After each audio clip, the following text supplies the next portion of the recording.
یا سامان تجارت ہے 1,35,000 جس کے پاس نقد ہے یا سامان تجارت ہے اس پر قربانی واجب ہے. جس کے پاس 1,35,000 سے کم ہے اس پہ قربانی واجب نہیں ہے.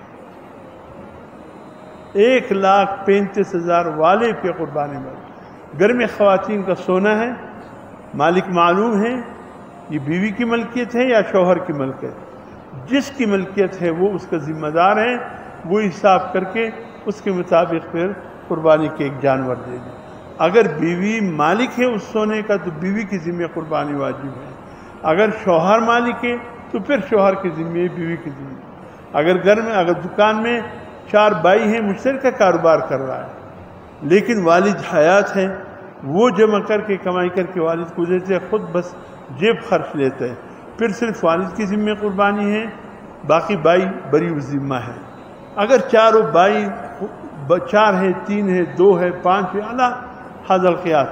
اگر 4 بھائی 5 بھائی کام کر رہے ہیں اور سب کا سرمایہ برابر ہے اس دکان میں تو اس کو تقسیم کریں جتنا سرمایہ ہے. اگر ایک ایک بھائی کی حصے میں 1,35,000 روپے آ رہا ہے تو سب پہ قربانی واجب ہے. سب پہ قربانی واجب ہے.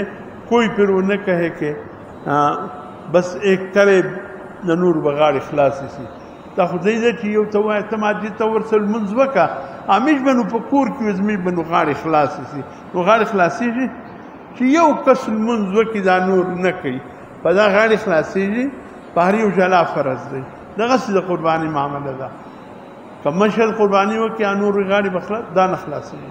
یہ بالکل اس سے قربانی ادا نہیں ہوگا. والدین مرحوم کی طرف سے قربانی کو حضور صلی اللہ علیہ وسلم کی طرف سے کرے. اولاد کی طرف سے، بیوی کی طرف سے کرنا چاہتے ہو ان کو بتا دو بھئی تمہاری قربانی کر رہا ہوں، گمنامی میں نہ رکھو. کوشش کرو کہ آپ کی جانور غیر مسلم ذبح نہ کریں، مسلمان سے ذبح کرائیے.